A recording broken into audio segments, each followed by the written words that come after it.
मुझे बहुत अच्छा महसूस हो रहा है। मुझे बहुत अच्छा महसूस हो रहा है। सिस्टमैटिक रफ्तार की वजह से मुझे संस्थान अच्छा लगता है। यहाँ हो गया, इसके लिए मैं ईश्वर का बहुत-बहुत आभारी हूँ लिया। ऐसा नहीं है 29 साल की नौकरी होगी करता है तो उसके लिए दुश्वारी आती है। हाँ, उसका अन्यथा इंटरेस्ट नहीं होना चाहिए। ईमानदारी से, कर्तव्य निष्ठा से जो कार्य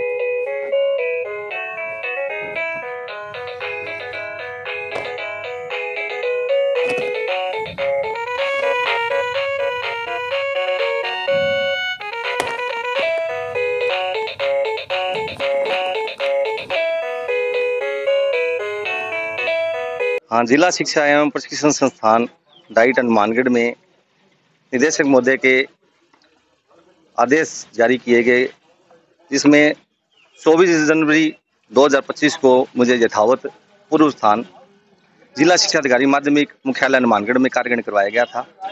अब 30/3 को आदेश द्वारा डाइट हनुमानगढ़ में मुझे पदस्थापित कर दिया गया है। आज मैंने अपने साथियों के साथ यहाँ कार्यक्रम किया। मुझे बहुत अच्छा महसूस हो रहा है, क्योंकि इस संस्थान में मैं पूर्व में भी 11 वर्ष का कार्यकाल वरिष्ठ सहायक एवं सहायक प्रशासनिक अधिकारी के रूप में बिताकर गया हूँ। उस दौरान यहाँ जब मेरा पदोन्नति हुई थी तो पद रिक्त नहीं था, तो अतिरिक्त प्रशासनिक अधिकारी के रूप में 1 वर्ष का कार्यकाल जिला शिक्षा अधिकारी मुख्यालय माध्यमिक में बिता के आए। आप लोगों जितने भी यहाँ स्टाफ है, बहुत बढ़िया स्टाफ है, सभी मेरे परिचित हैं, तो मुझे बहुत अच्छा महसूस हो रहा है। यहाँ का खुला वातावरण, खुली जलवायु और काम की एक सिस्टमैटिक रफ्तार की वजह से मुझे संस्थान अच्छा लगता है। राज्य सरकार ने जो आदेश किए हैं, उसके तहत आज मैंने यहाँ कार्यक्रम कर लिया है। स्टाफ का ये है कि मैंने कभी भी स्टाफ का हर काम प्रायोरिटी पे किया है। शायद ही आपको कोई आदमी हनुमानगढ़ में मिलेगा कि जो कह दे जी गुड़िया जी के पास मेरा काम गया और मेरे को काम के लिए सिफारिश करवानी पड़ी।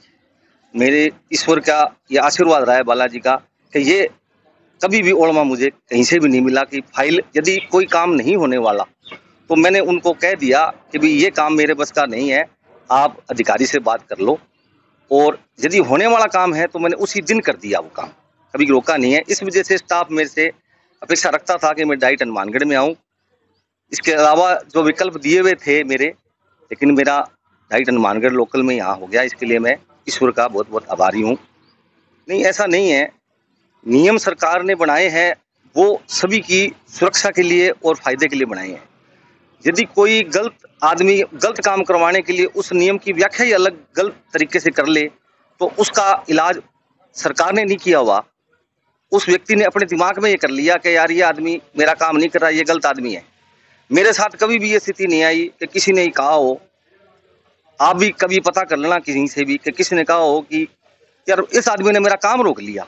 ऐसा नहीं है। 29 साल की नौकरी होगी। आज 2 अप्रैल 1996 को मेरी ज्वाइनिंग है और आज 2 अप्रैल 2025 है। 29 साल की नौकरी में मुझे ये कभी भी नहीं सुनने को मिला और मैंने नियम के अलावा कभी भी गलत काम नहीं किया, नोट शीट के अलावा काम नहीं किया। तो ये ऐसा नहीं है कि नियम से कोई काम आदमी काम करता है तो उसके लिए दुश्वारी आती है। हाँ, उसका अन्यथा इंटरेस्ट नहीं होना चाहिए। ईमानदारी से, कर्तव्य निष्ठा से जो कार्य करेगा, उसको कभी दिक्कत नहीं आएगी।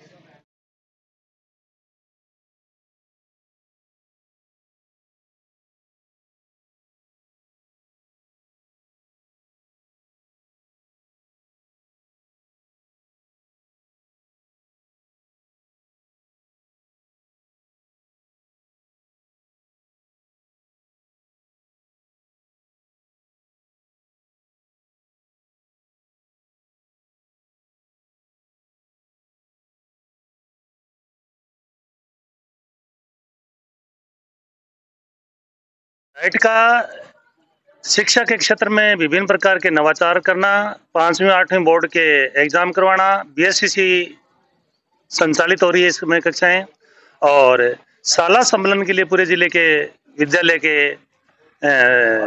निरीक्षण करना इस संस्थान के मुख्य उद्देश्यों में आता है। वर्तमान में अभी एक पहली बार 2008 में डाइट खुली थी, 2022 में इसको एनसीटी के द्वारा मान्यता मिलेगी। तो एक बैच एससीसी बच्चों का पूर्णतः निकल चुका है और 2 बैच फिलहाल चल रहे हैं। इसके अलावा अब की बार राज्य सरकार ने, केंद्र सरकार ने एक नवाचार कराया किया है, एनटीटी उसकी मान्यता के लिए भी प्रोसेस है, चल रही है। इसके अलावा वर्तमान में 8वीं बोर्ड की परीक्षा समापन की तरफ है और 5वीं बोर्ड की परीक्षा 7 तारीख से शुरू हो रही है और उसमें भी महत्वपूर्ण भूमिका डाइट की होती है। तो डाइट का पूरा स्टाफ और डाइट परिवार है उस परीक्षा को पारदर्शिता से और विभागीय नियमानुसार उचित व्यवस्था के अनुसार संपन्न करवाएगा, ऐसा मेरे को विश्वास नहीं बल्कि पूर्ण विश्वास है। पत्रकार महोदय से मैं निवेदन करना चाहूंगा कि मैं रोडामाली 18.5 साल इतिहास विषय का लेक्चरर रहा था। जब उस गांव में गया तो उस बरसात का पानी गांव में आता था और उसके साथ फैंसी ड्रिल की प्लास्टिक की शीशियां भर भर के उस पानी के साथ आती थी। तो मैंने उसको एक मुहिम के रूप में छेड़ा और वहाँ लोगों को 15 अगस्त और 26 जनवरी को मंच संचालन मैं ही करता था। तो मैं विशेष रूप से बच्चों को कहा करता था कि भी आप कुछ भी मत करो लेकिन नशा मत कीजिए। और मैं बहुत बड़ा परम सौभाग्यशाली मानता हूँ अपने आप को कि उन बच्चों ने इस बात को फॉलो किया। हमारे पास कम से कम रोडामाली 10 गाँवों के बच्चे आते थे, उसमें ये हनुमानगढ़ का सुरेशिया क्षेत्र भी था। तो मैं निश्चित तौर पर जिस विद्यालय में जाता हूँ मेरे शिक्षक साथियों से भी विनम्र आग्रह करता हूँ कि हमें समाज को बचाना है, क्योंकि शिक्षक का काम केवल पढ़ाना ही नहीं है बल्कि समाज की हर क्षेत्र में दिशा निर्धारित करना है, उसको दिशा देना है।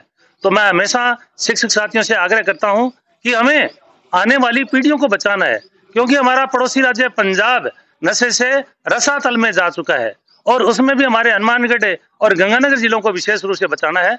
तो मैं जहां पर भी बच्चों के लिए जाता हूँ, मैं चाहे दिन हो चाहे रात हो, और मैं एक गौशाला से भी जुड़ा हूँ, वहां पर भी जो मजदूर वर्ग के लोग हैं उनसे बार बार यही आग्रह करता हूँ कि आप नशा मत कीजिए, चाहे पैसा कम कमा लो लेकिन नशा नहीं करना। और वही मैं मेरे शिक्षक साथियों को कहता हूँ कि जिस भी विद्यालय में जाओ वहां पर हमें अभिभावकों को, बच्चों को और शिक्षकों को तीनों का एक कॉम्बिनेशन बनाकर हमारी भविष्य की पीढ़ी है उसको बचाना है। क्योंकि आज संसार के अंदर आतंकवाद के बाद में दूसरा सबसे बड़ा नासूर है तो वो है नशा, और उस नशे से हम हमारी पीढ़ियों को बचा पाए तो ये हमारी मानवता के लिए सबसे बड़ी देन होगी और मानवता की सबसे बड़ी हमारी सेवा होगी। मेरा नाम सुल्तान सिंह साहू है, मैं यहाँ पर वरिष्ठ व्याख्याता हूँ और 2016 में इस संस्थान में कार्यभार ग्रहण किया था और इस संस्थान के लिए मैंने अपने आप को पूर्णतः समर्पित रखा है और मैं पीएचडी का प्रभारी हूँ।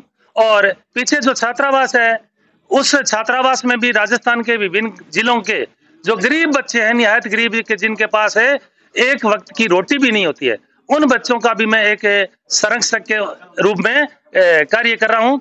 हालांकि वो बच्चे इस प्रकार के मासूम हैं कि उनको बड़ा डर लगता है, गुरुजी हमारे पास है, हमारे साथ ऐसा हो जाएगा ऐसा हो जाएगा। मैं एक ही बात कहता हूँ, पहले तो ईश्वर में, परमात्मा में विश्वास रखो और दूसरा अपने गुरु के अंदर विश्वास रखो। तो मैं उन सभी को ये आशीर्वाद देता हूँ कि आप कर्मशील बनो, परिश्रमी बनो और ईश्वर में विश्वास रखो और अपने लक्ष्य से कभी भी मत भटको। ये